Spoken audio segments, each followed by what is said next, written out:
அனைவருக்கும் வணக்கம். இன்னைக்கு ஒரு வரலாற்று சிறப்புமிக்க நாள். எதுக்காக சொல்கிறேன் அப்படின்னா, விஜய் அவர்கள் பத்திரிகையாளர்களை சந்திச்சிருக்காப்புலங்க, மைக்கில் பேசியிருக்காப்புலங்க. பெரிய அதிசயம்ங்க. உலகில் 7 அல்ல அதிசயங்கள். விஜய் பத்திரிகையாளர்களை சந்தித்ததே 8வது அதிசயமே. என்ன ஆயிடுச்சு அப்படின்னா, இன்னைக்கு கொடைக்கானலில் ஏதோ ஷூட்டிங் போல் இருக்கு அவருக்கு. ஸோ மதுரை வழியாக தானே போகணும். ஃப்ளைட்டில் போய் மதுரைக்கு போயிட்டு அங்கேருந்து கொடைக்கானலுக்கு ஷூட்டிங் போகிறதா அவருக்கு ஒரு பிளான். சரியா? அந்த பிளான் வெளியில் தெரிஞ்சிருக்கு. அவருடைய இந்த அணில் ரசிக குஞ்சுகளுக்கு தெரிஞ்சிருக்கு. அந்த அணில் ரசிக குஞ்சுகள்லாம் காலங்காத்தாலேயே போய் தவங்கடந்திருக்கானுங்க ஏர்போர்ட்டில். இவர் ஏர்போர்ட்டுக்கு போகிறதா இருந்த நேரம் பார்த்தீங்கன்னா சாயங்கால வேலை. ஆனால் காலங்காத்தாலேயே போய் கடந்திருக்கானுங்க. இப்போ என்ன கேள்வி அப்படின்னா, இந்த அணில் குஞ்சுகளுக்கெல்லாம் எப்படி இவர் வரார் அப்படின்றது தெரியும், கொடைக்கானலில் ஷூட்டிங்ன்றது எப்படி தெரியும், எப்படி லீக் ஆச்சு விஜய் அவர்கள் கொடைக்கானலில் ஷூட்டிங்கு போகிறார் அப்படின்ற ஒரு விஷயம். அப்போது விஜய் அவர்களே இதை லீக் பண்ணி விட்டுக்கிட்டு கூட்டத்தை கூட்டிக்கிட்டு ஒரு நாடகத்தை போட்டிருக்காப்புல. அந்த ப்ரெஸ் மீட்டில் பார்த்தீங்கன்னா, அதை ப்ரெஸ் மீட்டுன்னெலாம் சொல்ல முடியாது, அவர் நினச்சதை பேசிக்கிட்டு ரசிகர்களுக்கு அட்வைஸ் கொடுத்துருக்காப்புல. நான் ஷூட்டிங்க்கு போகிறேன், யாரும் என் பின்னாடி வராதிங்க, நான் என் வேலையெல்லாம் பார்க்க போகிறேன், உங்களுக்கு தான் வேலை வெட்டி இல்லைனா என் பின்னாடி தொலையாதீங்கடா கிறுக்கணுங்களா அப்படின்னு சொல்லி அட்வைஸ் பண்ணியிருக்காப்புல. அதுக்கு வேற நம்ம ப்ரெஸ் மீட்டாக கன்சிடர் பண்ண முடியாது. பத்திரிகையாளர்கள்லாம் கேள்வி கேட்குறாங்க, அப்படியே கிளம்பி ஓடுறாப்புல பதிலே சொல்லாமல். அப்போ விஜய் அவர்களே என் பின்னாடி வாங்க வாங்கன்னு கூட்டத்தை கூட்டிக்கிட்டு ப்ரெஸ் மீட்டில் நின்றுக்கிட்டு இப்படிலாம் பண்ணாதீங்க, என் பின்னாடிலாம் வராதிங்க, எனக்கு வேலை இருக்குது அப்படி இப்படின்னு சொல்லி நடிக்கிறாப்புல. இன்னொரு கேள்வி என்னன்னா, விஜய் அவர்கள் ஷூட்டிங்க்கு போகிறது அப்படின்றது அவருடைய ப்ரைவேட்டான விஷயம். அது வெளியில் தெரிய வாய்ப்பே இல்லை. அப்படி வெளியே தெரிய வச்சுருக்காங்க அப்படின்னு சொன்னால், அது தெரிய வச்ச நபர் யாருன்னு பார்த்து அவங்க மேலே கம்ப்ளைண்ட்டே கொடுக்கலாம். ஏன்னா இது அவருக்கு நடந்த ஒரு ப்ரைவசி பிரீச்சிங்காக நம்ம இதை கன்சிடர் பண்ணலாம். அப்போ விஜய் அவர்கள் ஏன் எந்த நடவடிக்கையும் எடுக்கலை, ஏன் கோவப்படலை, ஏன் ஆதங்கப்படலை? ஏன்னா அவருக்கு பிடிச்சிருக்கு. ஏன்னா இதை செஞ்சதே அவர் தான். ரசிகர்களெல்லாம் ஒரு இடத்துல கூட்டி நமக்கு எவ்வளோ மாசு இருக்குது, நமக்கு எவ்வளோ கூட்டம் கூடுது அப்படின்றதெல்லாம் நிரூபிக்கணும் அப்படின்னு சொல்லி அவரே இதை பிளான் பண்ணி வாண்டடாக தான் இப்படி ஒரு இடத்துக்கு போகிறதாகவும், ஸோ அதனால் கூட்டத்தை கூட வைக்கிறதுக்காகவும் இவர் பண்ண பிளான் தான் இது. இவ்வளோ வருஷமும் ஷூட்டிங் போயிருப்பார்ல, எங்கெங்கெல்லாமோ போயிருப்பார். அப்போல்லாம் என்ன கூட்டம் கூடிக்கிட்டா இருந்துச்சு, அப்போல்லாம் அந்த ஷூட்டிங் ஸ்பாட்டில் கூடும் மேபி. அது இப்படி வந்திருக்கார் அப்படின்றதெல்லாம் தெரிஞ்சுக்கிட்டு ரசிகர்கள் கூடுவாங்க, அது வேற. ஆனால் இப்போ அந்த மாதிரி கூடலை, முன்கூட்டியே ரசிகர்களுக்கெல்லாம் தெரிஞ்சிருக்கு இவர் வராருன்ற விஷயம் தெரிஞ்சு கூடியிருக்காங்க. ரெண்டுத்துக்கும் ரொம்பவே பெரிய டிஃப்ரென்ஸ் இருக்குது. அந்த வரலாற்று சிறப்பு மிக்க நிகழ்வை பார்த்தே ஆகணும் இல்லையா? பார்ப்போமா? மதுரை ஏர்போர்ட்டில் நம்மளுடைய நண்பர்கள், நண்பிகள், தோழர்கள், தோழிகள் எல்லாருமே இருக்கிறாங்க. முதல்ல அவங்க எல்லாருக்குமே என்னுடைய, மதுரை மக்கள் எல்லாருக்குமே என்னுடைய வணக்கம். உங்களுடைய அன்புக்கு கோடான கோடி நன்றிகள். நான் இன்னைக்கு போகிறது ஜனநாயகன் படத்தினுடைய வேலைக்காக போகிறேன். கொடைக்கானலில் ஒரு ஷூட்காக போகிறேன்.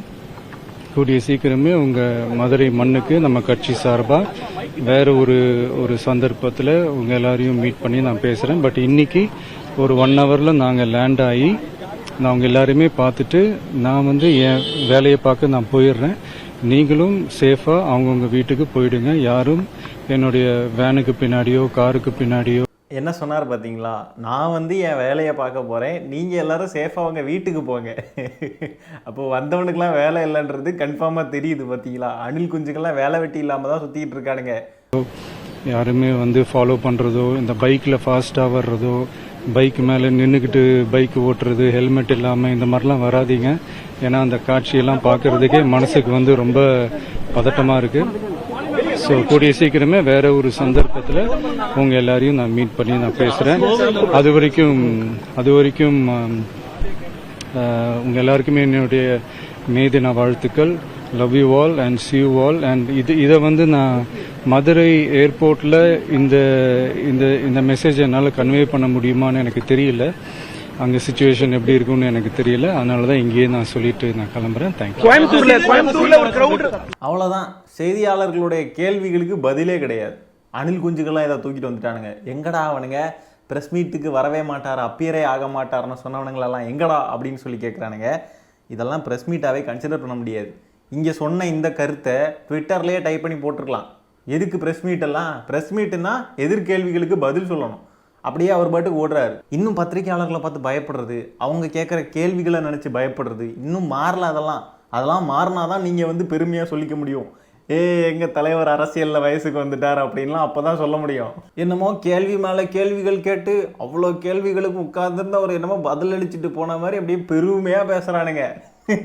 நேற்றுக்கே அவருடைய இந்த கட்சி குரூப்பு விசிறிகள் குரூப்பில் எல்லாம் ஃபுல்லாக மெசேஜ், விஜய் அண்ணே வராரு, மதுரைக்கு வராருன்னு மெசேஜை பரப்பி விட்டுக்கிட்டு இன்னைக்கு வந்து ஒரே நாடகம். சரி, இப்போது விஜய் அவர்கள் மதுரைக்கு போய் லேண்ட் ஆனார் இல்லையா? லேண்ட் ஆன உடனே என்ன பண்ணியிருக்காரு தெரியுமா? அணில்ன்றதை நிரூபிச்சிருக்காரு. நம்ப மாட்டீங்களா? இந்த பாருங்க.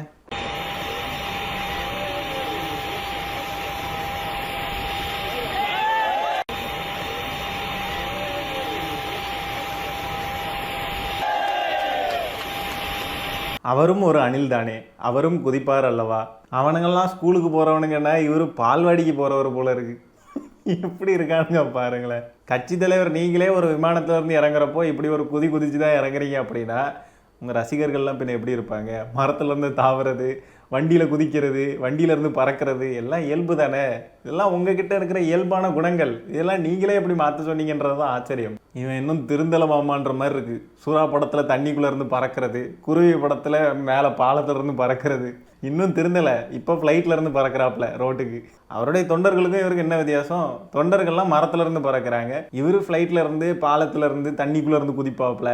அவ்வளோதான் வித்தியாசம். இவங்களுடைய கடமை கண்ணியம் கட்டுப்பாடு விஜய் அவர்கள் நேற்றுக்கு தான் அடிக்க விட்டார், ஞாபகம் இருக்குல்ல? கடமை கண்ணியம் கட்டுப்பாடு செல்ஃப் டிசிப்ளின் இதெல்லாம் நமக்கு ரொம்ப முக்கியம் அப்படின்லாம் சொல்லிக்கிட்டு இருந்தார்ல. அவங்களுடைய கடமை கண்ணியம் கட்டுப்பாடை பார்ப்போமா மக்களே? கடமை கண்ணியம் கட்டுப்பாடு எப்படி குதிக்கிறான் பார்த்தீங்களா? எவ்வளோ கடமை கண்ணியம் கட்டுப்பாடு, எவ்வளோ பொறுப்புணர்ச்சி. இந்த மிருதன் படத்தில் இந்த ஜாம்பீஸ்லாம் ஒரு மாதிரி வருவானுங்க தெரியுமா? அந்த மாதிரி இருக்குங்க. அப்படி தாங்க போகிறானுங்க இவனுங்கெல்லாம். அவர் ப்ரெஸ் மீட்டில் என்ன சொன்னார் அதை கூட கேட்கல. வேணும்னு கூட்டத்தை வர வச்சு அவனுங்க இப்படி தான் பிஹேவ் பண்ணுவானுங்கன்னு தெரிஞ்சும் திரும்ப அதை பண்ணி அதுக்குள்ளே எப்படியாவது ஒரு அரசியலை கொண்டு வர்றது. இப்போ பார்த்தீங்கன்னா ரோட் ஷோவுக்கு பெர்மிஷனே வாங்கலை, பார்த்துக்குவாங்க. ரோட் ஷோவுக்கு பெர்மிஷன் வாங்காமல் இப்படி நடத்துனதுக்கப்புறம் ஏதாவது ஒரு வழக்கு பதிஞ்சிட்டாங்க, ஏதாவது ஒரு நடவடிக்கை எடுத்துட்டாங்கன்னு சொன்னால் உடனே ஒப்பாரி வச்சு அழுறது. ஐயோ திமுக எங்களை நசுக்குது, திமுக எங்களை ஒடுக்குது அப்படின்னு சொல்லி ஒப்பாரி வச்சு அழுறது. ஆனால் பண்ண வேண்டிய விஷயங்களை ஒழுங்காக பண்ண மாட்டாங்க. ஏன் ஷூட்டிங்க்கு போகிறவர் எதுவுமே தெரிவிக்காமல் அமைதியாக அவர் போய் அவர் வேலையை பார்த்துட்டு வர வேண்டியதானே? சரி, அப்படியே வெளியே தெரிய வைக்கிறவர் முறையாக அனுமதி வாங்கணும் இல்லையா? அனுமதி வாங்காமல் ஏன் பண்ணுறாரு? அப்போ இதுக்குள்ளே ஒரு அரசியலை கொண்டு வந்து நுழைக்கிறது. இப்படி பண்ணுனா நம்ம மேலே நடவடிக்கை எடுப்பாங்க, அதை வச்சே ஒரு மைலேஜ் அடைஞ்சிடலாம். அதுதானே. கொஞ்சம் கூட பொறுப்பற்ற ஒரு மாதிரி சைக்கோக்களை உருவாக்கி வச்சுருக்காரு இந்த மனுஷன். நினச்சி பார்த்தாலே கடுப்பாக இருக்குது. இவங்களெல்லாம் நினச்சி கடுப்பாகிறதா இல்லை வருத்தப்படுறதா ஒன்றும் புரியல. சரி, விஜய் அவர்கள் வந்து வேணும்னு பண்ணுறாரோ வேண்டான்னு பண்ணுறாரோ இந்த ட்வீட்டெல்லாம் போட்டார்ல, அதை இவனுங்க மதிக்கவே இல்லை பாருங்கள். ட்வீட்டில் என்னெல்லாம் சொன்னார்?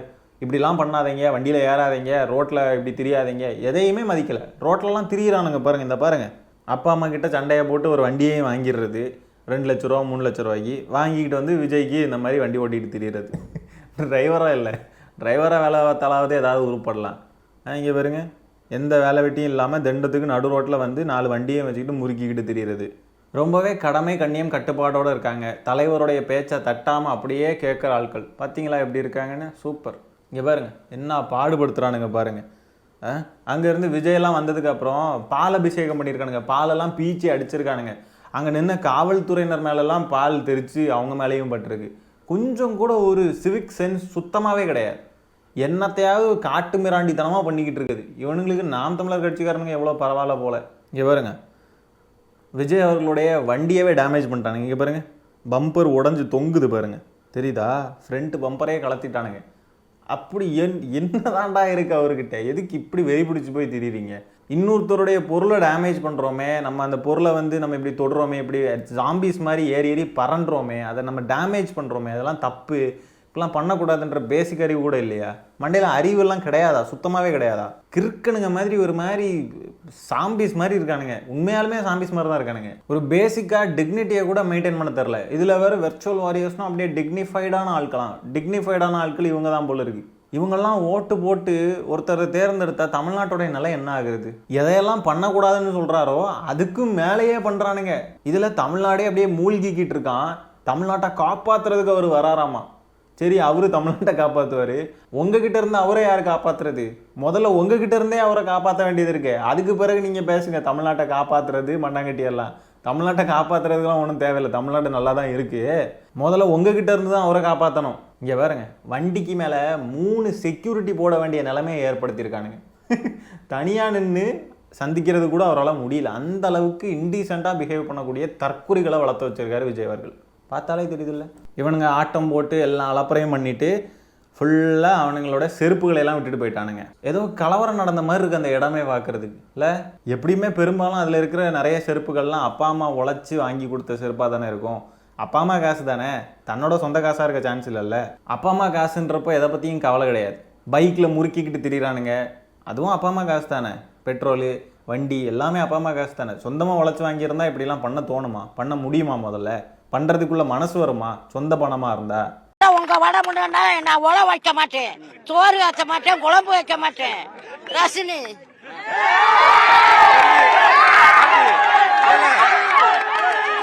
போடணும்னு சொன்னாங்க. இப்ப விசைய வரணும் ஆணைக்கு போடுறேன். பிடிக்குமா அவரை? வடை முன்னா சோறாக்க மாட்டேன், அவரை போய் பார்ப்பேன். விஜய் படம் வந்தால் சோறு சாப்பிட மாட்டாங்களாமா, அவரை போய் பார்ப்பாங்களாம், பட்டினியாக கிடப்பாங்களாமா. என்ற அணில்களை இவங்கெல்லாம் தன்னெழுச்சியாக வந்த விஜய் ரசிகர்கள், விஜயுடைய தொண்டர்கள் இல்லை. இவனுங்க 200 ரூபா கொடுத்து ஆட்களை கூட்டிகிட்டு வந்து இறக்கிக்கிட்டு பாருங்களேன், ஆகப்பெரும் கொத்தடிமைகளாகவும் இவனுங்க தான் இருக்கானுங்க. 200 ரூபா கொடுத்து ஆள் கூட்டிகிட்டு வரவனுங்களும் இவனுங்களா தான் இருக்கானுங்க. ஆனால் இவனுங்க நம்மளை பார்த்து பேசுறது. இவங்கெல்லாம் தன்னெழுச்சியாக வந்தவங்களும் அணில்களே உண்மையே சொல்லுங்க. டேய் நடிக்காதீங்கடா. கை குழந்தையோட வந்திருக்கீங்களா? வெயில் ரொம்ப அதிகமா இருக்கு. பரவாயில்ல, எங்க அண்ணனை பாக்குறதுக்காக நம்ம வந்திருக்கோம். பார்த்தீங்களா, கை குழந்தையோட வெயிலில் நிற்கிறது கூட பரவாயில்ல, கை குழந்தை கஷ்டப்பட்டாலும் பரவாயில்ல. கை குழந்தைய கொண்டு வந்து வெயிலில் போட்டு கஷ்டப்படுத்துறீங்களே, உங்களுக்குலாம் உண்மையிலேயே மனசாட்சியெல்லாம் இல்லையா? உங்கள் விஜய் அண்ணனுக்கு இப்படிலாம் நிற்கிறது பிடிக்குமோ? கை குழந்தையோட வெயிலில் நிற்கிறது விஜய் அவர்களுக்கு பிடிக்குமோ? விரும்புவாரோ ரொம்ப? ஆனால் உண்மையாகவே சொல்கிறேன், இந்த மாதிரிலாம் என் வீட்டிலலாம் யாராவது இருந்தாங்கன்னா செருப்பு பறக்கும், வீட்டை விட்டே தருத்திடுவேன். நாளா இப்படி விசித்திரமான மனிதர்களெல்லாம் இப்போ தான் பார்க்க முடியுது. இவங்களெல்லாம் சொல்லி என்ன பிரயோஜனம்? விஜய் அவர்கள் இதெல்லாம் கண்ட்ரோல் பண்ணணும். இவங்களையெல்லாம் ஒழுங்காக முறைப்படுத்தி அவங்களுக்குலாம் தகுந்த விழிப்புணர்வை கொடுக்கணும். ஆனால் அதெல்லாம் கொடுக்க மாட்டார். ஏன்னா அவருக்கு அதில் லாபம் இருக்கு இல்லையா? இவங்கெல்லாம் இந்த மாதிரி அறியாமையில் முட்டாள்தனமாக இருக்கிறது அவருக்கு லாபம் தான். அதனால் அவர் அதை தான் விரும்புவார். இவங்களே திருந்தினா தான் உண்டு, வேறு யாரும் திருத்த முடியாது. நம்மளாம் சொல்லி பார்ப்போம், சொல்லக்கூடிய நம்மளை பார்த்து கதறீங்கன்னு வச்சுக்கிட்டே இருந்தானுங்கண்ணே.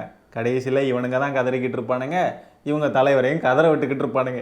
இவனுங்க எல்லாரையும் பார்த்து கதறுங்கன்னு சொல்லிக்கிட்டு கடைசியில் இவனுங்களே கதறிக்கிட்டு இருக்கானுங்க, இவனுங்க தலைவரையே கதற விட்டுக்கிட்டு இருக்கானுங்க. என்னத்தை சொல்கிறது? சரி மக்களே, இந்த காணொலியை நான் அதோட என் பண்ணிக்கிறேன். இந்த வீடியோவில் நம்ம பேசியிருக்கிற விஷயங்களை பற்றி உங்களுடைய கருத்துக்கள் என்னன்றதை கமெண்ட்டில் பதிவு பண்ணுங்கள். வீடியோ பிடிச்சிருந்தா ஒரு லைக்கை தட்டி விட்டு 4 பேருக்கு ஷேர் பண்ணுங்கள். முக்கியமாக நம்ம சேனலை சப்ஸ்கிரைப் பண்ணி வச்சுக்கோங்க. மீண்டும் இன்னொரு காணொலியில் சீக்கிரமாக உங்களை சந்திக்கிறேன். அது வரைக்கும் டாடா பாய், டேக் கேர்.